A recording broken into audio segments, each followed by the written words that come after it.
ಬೆಳ್ತಂಗಡಿಯ ತಾಲೂಕು ಆಸ್ಪತ್ರೆ ಇತ್ತೀಚೆಗೆ ಭಾರಿ ಸದ್ದು ಮಾಡ್ತಾ ಇದೆ ನಕಾರಾತ್ಮಕವಾಗಿ. ಇದೀಗ ಈ ತಾಲೂಕು ಆಸ್ಪತ್ರೆಯಲ್ಲಿ ಉಜಿರೆಯ ನಿಡಿಗಲ್ನವರು ಅಪ್ಪಿ ಅನ್ನುವಂಥಬ್ಬರ ವಯೋವೃದ್ಧೆ ನೋಡ್ತಾ ಇರ್ಬೋದು. ಈ ವಯೋವೃದ್ಧೆ ಇವರು ಬಿದ್ದು 20 ದಿನ ಆಗಿತ್ತು. ಈಗ ಈ ಒಂದು ಆಸ್ಪತ್ರೆಗೆ ದಾಖಲಾಗಿ 17 ದಿನ ಆಗಿದೆ. ಆದ್ರೆ 17 ದಿನವಾದ್ರೂ ಕೂಡ ಒಂದು ಬಾರಿ ಕೂಡ ಯಾವುದೇ ಒಂದು ವೈದ್ಯರು ಬಂದು ಇವರ ಚಿಕಿತ್ಸೆ ಮಾಡೋದಾಗ್ಲಿ, ಜೊತೆಗೆ ಇವರಿಗೆ ಆಪರೇಷನ್ ಆಗ್ಬೇಕು ಅಂತ ಹೇಳಿದ್ದಾರೆ. ಬಟ್ ಈವರೆಗೆ ಕೂಡ ಯಾವ ಡಾಕ್ಟರ್ ಏನಾಗಬೇಕು ಯಾವುದು ಕೂಡ ಅವರಿಗೆ ಗೊತ್ತೇ ಇಲ್ಲ, ಇಲ್ಲಿ ಬಂದು ಇಲ್ಲ ಅಂತ ಅನ್ನುವಂತಹದ್ದು ಆರೋಪ ಇದೆ. ಜೊತೆಗೆ ಈಗ ನೀವು ನೋಡ್ತಾ ಇರ್ಬೋದು, ಹಲವಾರು ಮಂದಿ ಒಂದು ತಂಡ ಇದೆ, ಯುವಕರ ತಂಡ ಇದೆ. ಇವರೆಲ್ಲರೂ ಕೂಡ ಅಳದಂಗಡಿಯ ಒಂದು ಸಂಘಟನೆಯವರು. ಇವರು ಯಾಕೆ ಬಂದ್ರು ಅಂತ ಹೇಳಿದ್ರೆ, ಈ ಅಪ್ಪಿಗೆ ಇಲ್ಲಿ ಒಂದು ಅನ್ಯಾಯ ಆಗಿದೆ, ಈ ಹೆಂಗಸಿಗೆ ಅನ್ಯಾಯ ಆಗಿದೆ.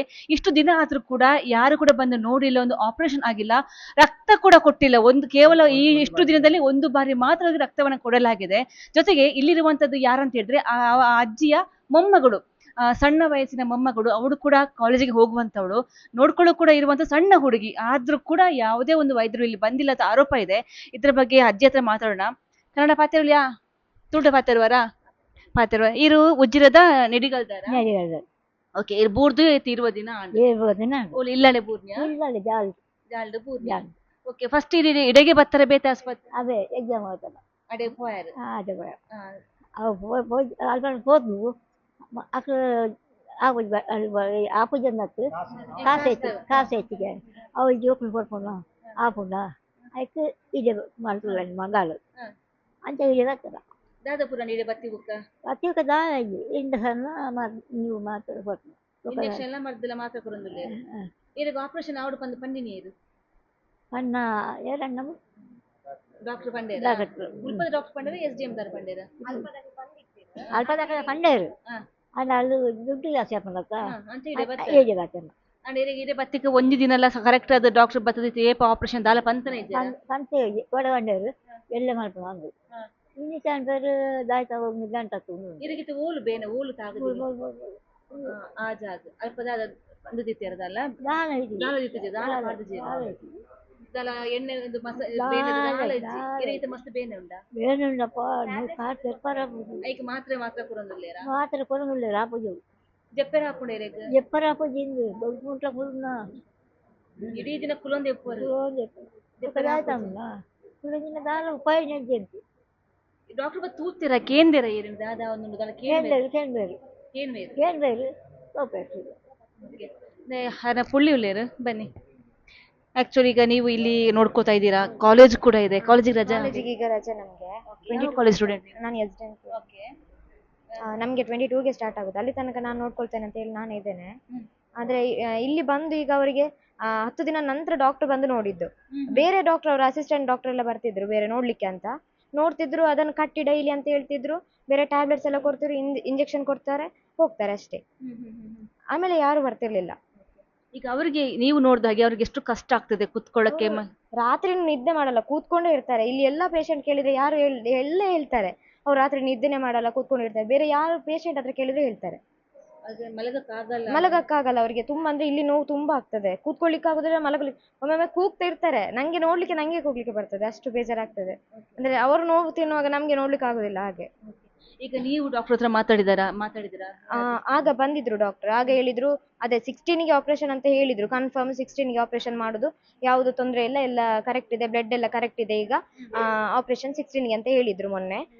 ಇವತ್ತು ಬರುವಾಗ ಹೇಳಿದ್ದಾರೆ ಆಪರೇಷನ್ಗೆ ಅದು ಏನು ಕನ್ಫರ್ಮ್ ಆಗ್ಲಿಲ್ಲ ನಾಳೆಗೆ. ಅಂದ್ರೆ ನನ್ಗೆ ಸಹ ಟ್ರಾನ್ಸ್ಫರ್ ಆಗಿದೆ, ನಾನು ಈಗ ಎಂತ ಮಾಡೋದಂತ ಗೊತ್ತಿಲ್ಲ. ಅಂದ್ರೆ ಬೇರೆ ಡಾಕ್ಟರ್ ಬರ್ತಾರೆ, ಎಕ್ಸ್ರೇ ಆಗ್ಬೇಕಂತ ಹೇಳಿದ್ರು ಇವತ್ತು ಬಂದು. ಅದಕ್ಕೆ ನಾನು ಇವರಿಗೆ ಕಾಲ್ ಮಾಡಿ ಹೇಳಿದೆ, ಹೀಗೆ ಹೇಳ್ತಿದ್ದಾರೆ, ಮೊನ್ನೆ ಬಂದಿದ್ದೇವೆ, ಎಂತ ಮಾಡ್ಬೇಕಂತ ಹೇಳಿ. ರಕ್ತ ಇಷ್ಟು ದಿನ ಬಂದು ರಕ್ತ ಅವರಿಗೆ ಕೊಡುವಂತ ಕೆಲಸ? ರಕ್ತ ಅಂದ್ರೆ ಅವರಿಗೆ ಅಲ್ಲಿ SDM ಅಲ್ಲಿ ಇರುವಾಗ 2 ಬಾಟ್ಲ್ ಇದು ಹಾಕಿದ್ರು ರಕ್ತ. ಹಾಗೆ ಇಲ್ಲಿ ಬರುವಾಗ ವಾಪಸ್ ಕಮ್ಮಿ ಆಗಿತ್ತು, 8 ಪಾಯಿಂಟ್ಗೆ ಬಂದಿತ್ತು. 10 ಪಾಯಿಂಟ್ಗೆ ಬೇಕಂತ ಹೇಳಿದ್ರ. ಹಾಗೆ ಇನ್ನೊಮ್ಮೆ ಬ್ಲಡ್ ಹಾಕುವಾಗ 11 ಪಾಯಿಂಟ್ ಅಲ್ಲಿ ಇತ್ತು.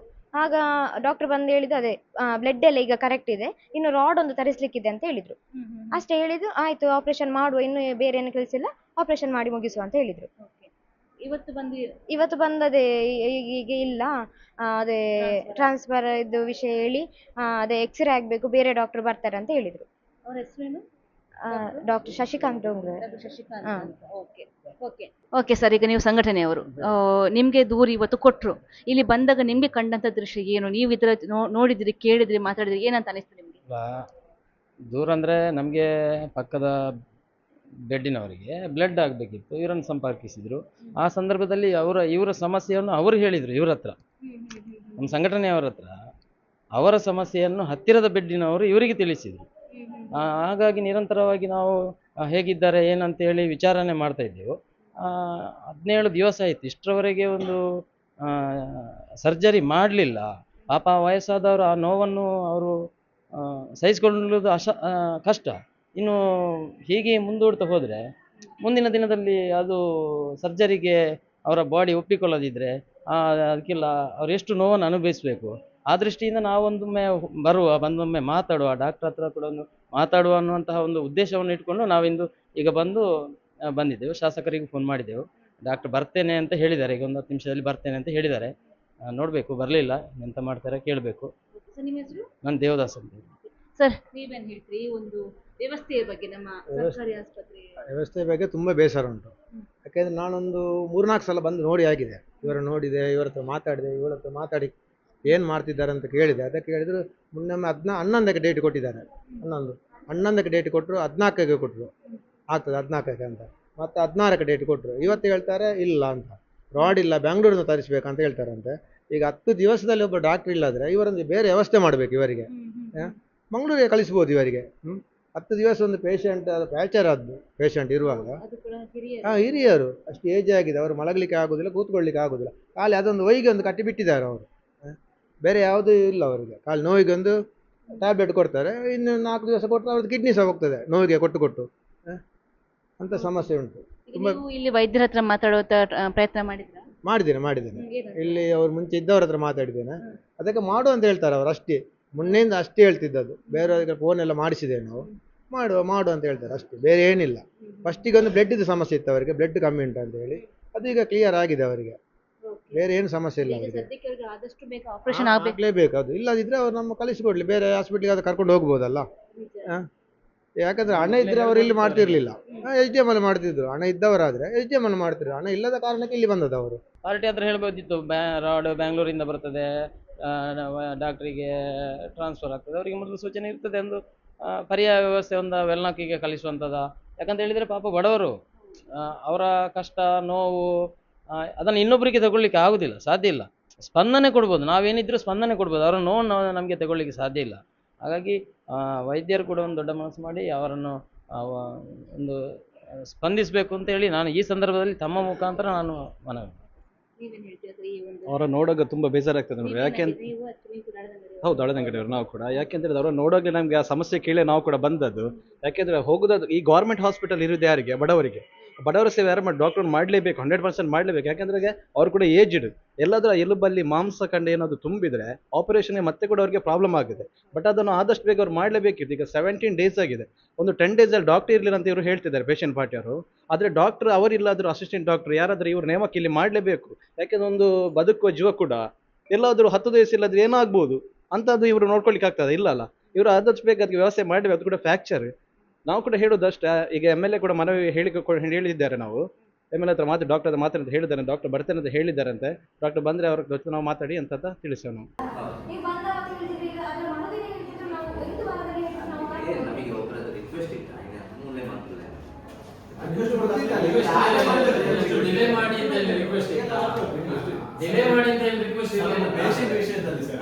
ರಿಕ್ವೆಸ್ಟ್ ತಗೊಳ್ಳಿಕ್ಕೆ ನೀವು ಆಗಲ್ಲ, ಅದು ನಿಮ್ಮ ಜವಾಬ್ದಾರಿ ತಂದು ಸರ್. ಅದು ನೀವು ಡ್ಯೂಟಿ ಮಾಡೋದು ಸರ್. ಒಬ್ರು ಏನು ಹೇಳಿದ್ರು ನಾವು ಮಾಡಿದ್ರೆ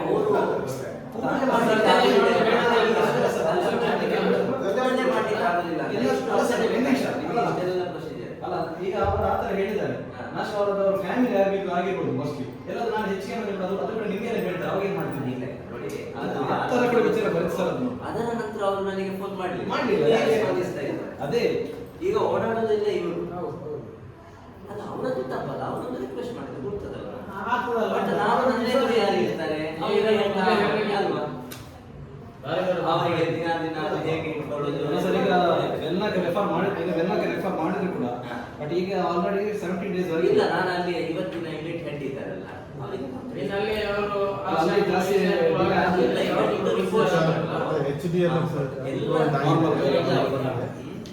ಅವ್ರು ಜನ ಕಳಿಸ್ಬೇಕು ಇಂಪ್ರೂವ್ ಆಗಿದೆ.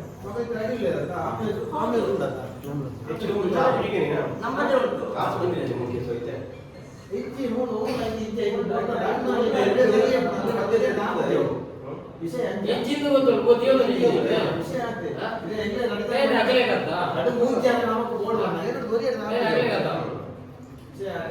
ಮತ್ತೆ ನಮಗೆ ಅಲ್ಲ, ನಮಗೆ ಈಗ ಬಂದದನ್ನೆಲ್ಲ ಕಳಿಸುವುದು ಕಹಿ, ನಮಗೆ ಇಷ್ಟ ಆಗುದಿಲ್ಲ.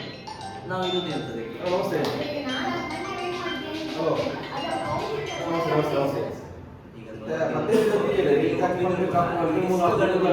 ನಾವು ತಿಳಿಸಿದ ನಂತರ ನೀವು ಅದೆಲ್ಲ ಡಿಪಾರ್ಟ್ಮೆಂಟ್ ಇರುವಲ್ಲಿಯೇ ಮಾಡಿಸಿಕೊಳ್ಳುದು.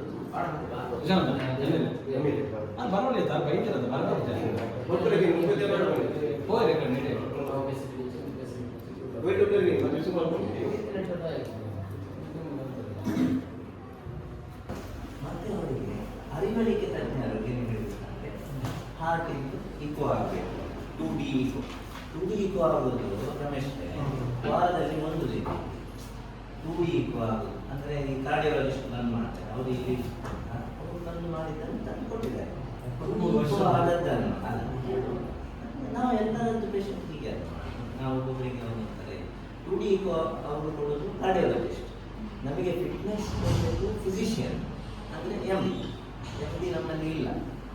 ಸೊ ಕಾರ್ಡಿಯಾಲಜಿಸ್ಟ್ ರಿಪೋರ್ಟ್ ಇಟ್ಕೊಂಡು MD ಅವರಿಗೆ ಅದು ಕೂಡ ನಮ್ಮ ಸಮಸ್ಯೆ ಏನಂದರೆ, ನಾವೀಗ ಸೊಂಟ ಪೆಟ್ಟಾದವರನ್ನು ಪೇಷಂಟ್ದು ನಮಗೆ OR ಆಗಲಿಕ್ಕಿಲ್ಲ ಅಂತ ಹೇಳಿ ನಮಗೂ ಮನಸ್ಸಿಲ್ಲದೆ ಈ ಪೇಷಂಟನ್ನು ಕರ್ಕೊಂಡು ಹೋಗಿ ಫಿಸಿಷಿಯನ್ ಇದ್ದಲ್ಲಿ ಅವರು ಹಾರ್ಟ್ ಚೆಕ್ ಮಾಡಿ ರಿಪೋರ್ಟ್ಸ್ ನೋಡಿ, ಅಂದರೆ ಇದು ಫ್ರ್ಯಾಕ್ಚರ್ ಇಲ್ಲಿಂದ ಎಲ್ಲ ಬಿಡಿಸ್ಕೊಂಡು ಹೋಗಬೇಕು, ಮತ್ತೆ ಪುನಃ ವಾಪಸ್ ತರಬೇಕು. ಅದರ ನಡುವಿನ ನೋವು ನನಗೂ ಗೊತ್ತಿರ್ತದೆ, ಪೇಷಂಟಿಗೂ ಗೊತ್ತಿರ್ತದೆ.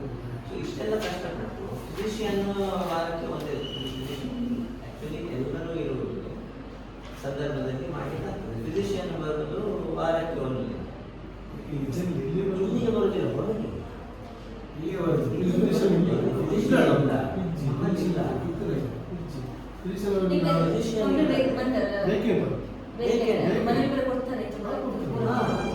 ಇಲ್ಲಿ ವೇಕೆನ್ಸೀಸ್ ನಾವು ಹೇಳಿ मस्त एज बेतन पर्याय व्यवस्थे मन कुडिತ್ತು ತುನಗೆರೆ ಬಾಯಿ ಅನ್ಸಲು ಒಳಗೆ ಕೊಂಡು ಸ್ವಲ್ಪ ಆಲೆಗಿನ ಫುಲ್ ಈಗ ಒಂದು ಮಾಡ್ಬೋದು. ಈಗ ಫಿಸಿಷಿಯನ್ ಹೇಗೂ ನಾಳೆ ಈಗ ಈ ಥರ ಸರ್ಜರಿ ಮಾಡುವಾಗ ನಾವು ಫಿಸಿಷಿಯನ್ ಇಟ್ಕೊಳ್ಬೇಕು, ಅಂದರೆ ಹತ್ತಿರದಲ್ಲಿ. ಈಗ ಆಪರೇಷನ್ ನಡುವೆ BP ಡ್ರಾಪ್ ಆಯಿತು ಅಥವಾ ಏನಾದರೂ ಒಂದು ಸ್ಟ್ರೋಕ್ ಆಯಿತು, ಅದಿರುವಾಗ ನಮ್ಮಲ್ಲಿ ಫಿಸಿಷಿಯನ್ ಬೇಕು. ಅದು ಇಲ್ಲದೆ ನಾವು ಮಾಡೋದು ಹೈ ರಿಸ್ಕ್. ಈಗ ಅನಸ್ತೀಶಿಯಾ ಡಾಕ್ಟರ್ ಹೇಳಿದ್ರು ಹೈ ರಿಸ್ಕ್ ಕನ್ಸೆಂಟ್. ಇಷ್ಟೆಲ್ಲ ಸಮಸ್ಯೆ ಆಗೋಕ್ಕೆ ಕಾರಣ ಈ ಒಂದು ಆಸ್ಪತ್ರೆಯಲ್ಲಿ ಫಿಸಿಷಿಯನ್ ಇಲ್ಲದೆ ಇರೋದಕ್ಕೆ ನಾವು ಇಷ್ಟರವರೆಗೆ ಆಪರೇಷನ್ ಮಾಡಿಲ್ಲ ಅನ್ನುವಂಥದ್ದು ಡಾಕ್ಟರ್ ಶಶಿಕಾಂತ್ ಡೋಂಗ್ರೆ ಅವರ ಮಾತು. ಆದರೆ ಇದಕ್ಕೆ ಈವರೆಗೇನೆ ಇಷ್ಟು ದಿನಗಳ ಕಾಲ ಕಾಯಬೇಕಾಗಿರಲಿಲ್ಲ, ಬೇರೆ ಪರ್ಯಾಯ ವ್ಯವಸ್ಥೆ ಮಾಡ್ಬೋದಿತ್ತು. ಆದರೆ ಕೊನೆಗೂ ಈಗ ಸುದ್ದಿ ನ್ಯೂಸ್ ಹಾಗೇನೆ ಈ ಸಂಘಟನೆಯವರ ಮಾತಿನ ಫಲಶ್ರುತಿಯಾಗಿ ಸದ್ಯಕ್ಕೆ ಈ ಆಸ್ಪತ್ರೆಯಿಂದ ಆ ಪೇಷಂಟ್ ಮತ್ತು ಆ ಪೇಷಂಟ್ ಪಾರ್ಟಿಯವರನ್ನ ಮಂಗಳೂರಿನ ವೆನ್ಲಾಕ್ ಆಸ್ಪತ್ರೆಗೆ ವರ್ಗಾವಣೆ ಮಾಡಲಾಗಿದೆ.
ಇದು ಒಂದು ರೀತಿಯಾಗಿ ಈ ಒಂದು ಕೆಲಸದಿಂದ ಆಗಿರುವಂತಹ ಫಲಶ್ರುತಿ ಅಂತ ಹೇಳ್ಬೋದು. ವನಿಶ್ ಜೊತೆ ಶ್ರೇಯಸ್ ಶೆಟ್ಟಿ, ಸುದ್ದಿ ನ್ಯೂಸ್, ಬೆಳ್ತಂಗಡಿ.